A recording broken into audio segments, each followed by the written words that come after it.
Last part तक हमने देखा था कि मड मॉन्स्टर ने युहा और वुटोंग को बता दिया था कि कैसे गॉड ऑफ डिस्ट्रक्शन ने अपने डिस्ट्रक्टिव इंटेंट से वहां सब बीस्ट को कंट्रोल किया था। एंड देन युहा एंड वुटोंग भी समझ गए थे कि डिस्ट्रक्शन का प्लान कितना डीप है और अब आ गए। इसकी स्टार्टिंग में हम उसी जंगल को देखते हैं जो अगर मैप पे होती तो भी वहाँ कोई नहीं जाता, क्योंकि वहाँ थाउजेंड्स ऑफ डिवाइन बीस्ट थे और हर एक गॉड ऑफ डिस्ट्रक्शन के डिस्ट्रक्टिव इंटेंट से इन्फेक्ट हुआ था। लेकिन इनमें एक भी फर्स्ट क्लास गॉड के बराबर नहीं था, पर इनकी गिनती इतनी थी कि वो बात अलग साबित हो रही थी। जिसके बाद हम मड मॉन्स्टर को देखते हैं जो बोलता है, ठीक है तुम दोनों का शुक्रिया, अब मैं सोने जा रहा हूँ और मैं ये होप करता हूँ कि जब मैं दोबारा उठूंगा तब सब कुछ नॉर्मल हो चुका होगा। देन वो वहां से जाता है एंड युहाओ वुटोंग से बोलता है, ठीक है अब ज्यादा मत सोचो, फादर इन लॉ से मिलने के बाद सब कुछ क्लियर कर लेंगे। जिसके बाद वो अगेन स्टेल्थ यूज करके आगे बढ़ना स्टार्ट करते हैं। लेकिन युहाओ जानता था कि यहाँ सब डिवाइन बीस्ट डिस्ट्रक्टिव इंटेंट से फ्यूल हो गए और स्ट्रॉन्ग हो गए हैं, इसलिए अब उन्हें और ज्यादा केयरफुल रहने की जरूरत है, क्योंकि उसके डूलू कॉन्टिनेंट के एक्सपीरियंस की वजह से वो जानता था कि कोर के पास के बीस्ट ज्यादा पावरफुल एंड खतरनाक होते हैं। और यहाँ तो गॉड और डिस्ट्रक्शन का डिस्ट्रक्टिव इंटेंट भी जुड़ा हुआ है, तो वो और ज्यादा खतरनाक होंगे। देन वो उस लेक से सिर्फ 10 किलोमीटर दूर रह गए थे जब उसकी बॉडी में सनसनाहट हुई।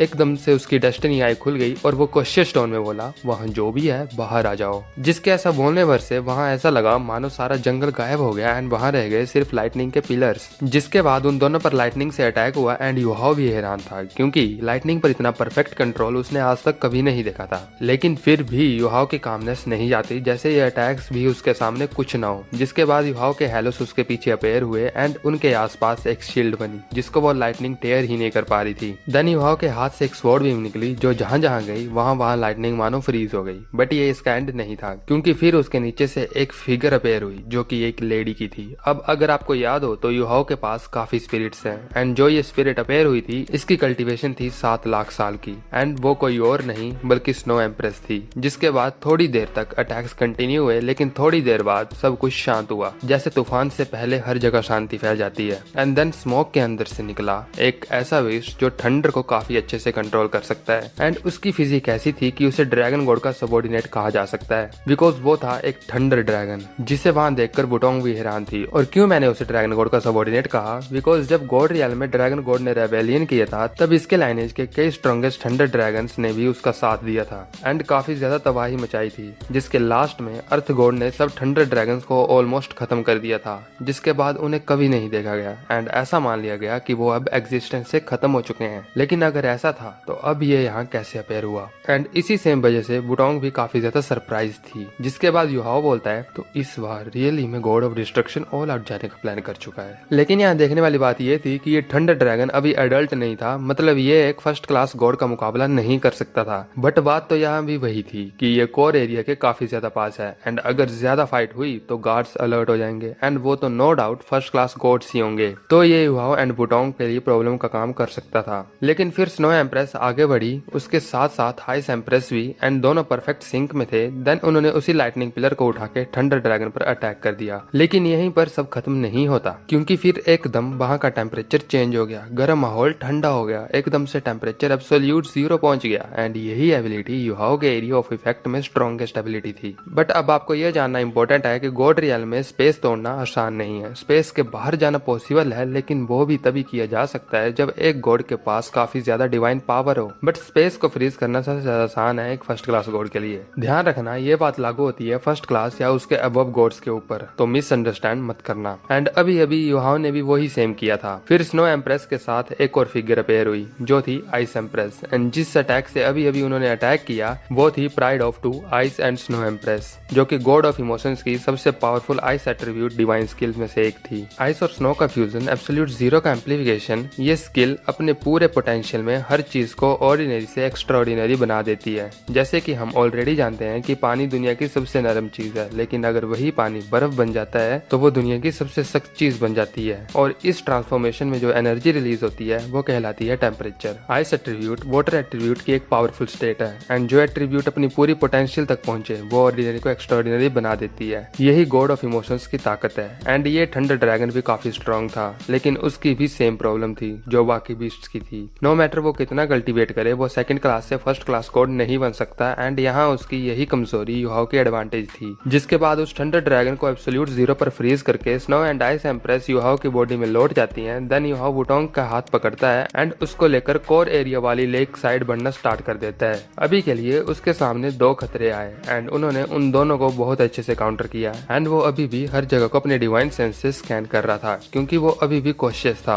लेकिन खुशी की बात ये थी कि उसे अब कोई और बीस्ट सेंस नहीं हो रहा था। एंड फिर वो टावर के सामने थे जहाँ वुटोंग बोलती है, मैं फील कर सकती हूँ डैड अंदर है, जिस पर युहाओ हाँ में सर हिलाता है। जिसके बाद वो आगे बढ़ना स्टार्ट करता है। वहाँ गार्ड्स थे लेकिन वुटोंग का ट्राइडेंट मार्क एक इंटेंस गोल्डन ग्लो में चमका, जिसको फील करके युहाओ समझ गया कि टैंक्शन की जो पावर वुटोंग में थी वो उन्हें यहाँ सब गार्ड से हाइड कर रही है। किसी को उनकी प्रेजेंस का पता नहीं लग रहा। जिसके बाद वुटोंग विंडोज को खोलकर चेक करने लगी एंड युहाओ उसके पीछे पीछे आ रहा था। लेकिन युहाओ ने कासल के अंदर किसी भी फर्स्ट क्लास गॉड की अंडीलेशन फील नहीं की, जैसे मानो अंदर कोई फर्स्ट क्लास गॉड हो ही ना, क्योंकि अगर होता तो एक फर्स्ट क्लास गॉड होने की वजह से वो सेंस कर ही लेता। देन टावर के सबसे ऊपर वाली विंडो अचानक खुली एंड वहाँ युहाओ ने डिस्ट्रक्शन के डिस्ट्रक्टिव इंटेंट को फील किया। देन उन दोनों को एक आवाज सुनाई दी, जितनी जल्दी हो सके इस विंडो के अंदर आ जाओ। एंड ये आवाज थी टैंक्शन की, जिसको सुनकर युहाओ एंड वुटोंग दोनों के मन में कामनेस आई। आफ्टर ऑल टैंक्शन उनके लिए एंकर था जो उन्हें एंड इस रियल को डिस्ट्रक्शन से बचा सकता था। जिसके बाद वो दोनों इंस्टेंटली अंदर गए एंड उन्होंने फील किया जैसे उनकी बॉडी हल्की हो गई है एंड वुटोंग के फोरहेड की गोल्डन लाइट भी कम हुई। जिनको वहाँ जब शावू देखती है तो वो खुशी में बेड से उतर जाती है एंड नीचे गिरने लगती है, जिसे टैंक्शन संभालते हुए बोलता है, ये क्या कर रही हो शावू,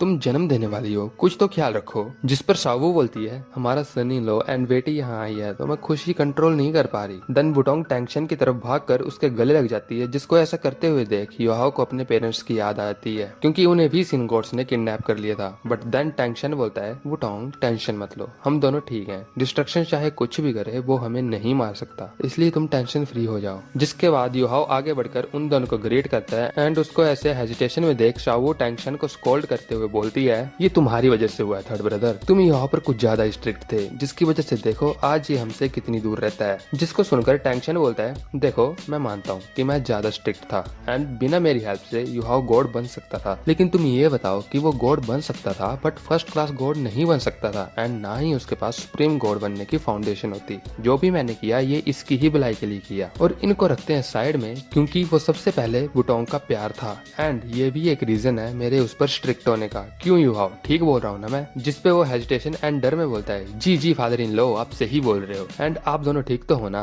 जिसको इतना केयरिंग देखकर शावू स्माइल करके बोलती है, हाँ युहाओ हम दोनों बिल्कुल ठीक हैं, यहाँ सब कुछ ठीक है, हम यहाँ कंफर्टेबल है। जिसके बाद टैंक्शन ने वुटोंग को शावू की तरफ भेजा जहाँ शावू ने उसे संभाला और टैंक्शन खुद विंडो की तरफ गया जहाँ युहाओ भी उसके पीछे था। देन वो बोलता है, ये सब बहुत अचानक हुआ, डिस्ट्रक्शन बहुत पहले से इसके लिए प्लान कर रहा था एंड आई नो तुमसे निपटने के लिए भी उसने गॉड्स को भेजा होगा, तो क्या ब्रदर टाई और बाकी सब पकड़े गए? जिस पर गॉड ऑफ इमोशन हाँ में सर हिलाता है। जिस पर टैंक्शन बोलता है, ओके ठीक है, लेकिन तुम टेंशन मत लेना, वो सब जहाँ भी होंगे ठीक होंगे क्योंकि डिस्ट्रक्शन अपनी लिमिट जानता है, वो ऐसे ही किसी भी गॉड को नहीं मार सकता। जिसपे युहाओ हैरान हो गया था क्योंकि टैंक्शन को भी डिस्ट्रक्शन नहीं पकड़ा था, बट वो फील कर पा रहा था कि टैंक्शन के मन में डिस्ट्रक्शन के लिए कोई हेट नहीं है एंड ये चीज उसे सबसे ज्यादा कंफ्यूज कर रही थी। एंड टैंक्शन भी उसकी ये कंफ्यूजन समझकर बोलता है, तुम सोच रहे होंगे कि इतना कुछ होने के बाद भी आखिर क्यों मैं डिस्ट्रक्शन से हेट नहीं करता, राइट? जिस पर युहाओ हाँ में सर हिलाता है एंड टैंक्शन स्माइल के साथ कंटिन्यू करते हुए बोलता है, हेट करने से क्या मिलेगा और क्या हेट करने से हमारी सिचुएशंस बदल जाएगी? नहीं, ऐसा नहीं हो सकता एंड ऑल्सो ये सिचुएशन सिंपल बिल्कुल नहीं है।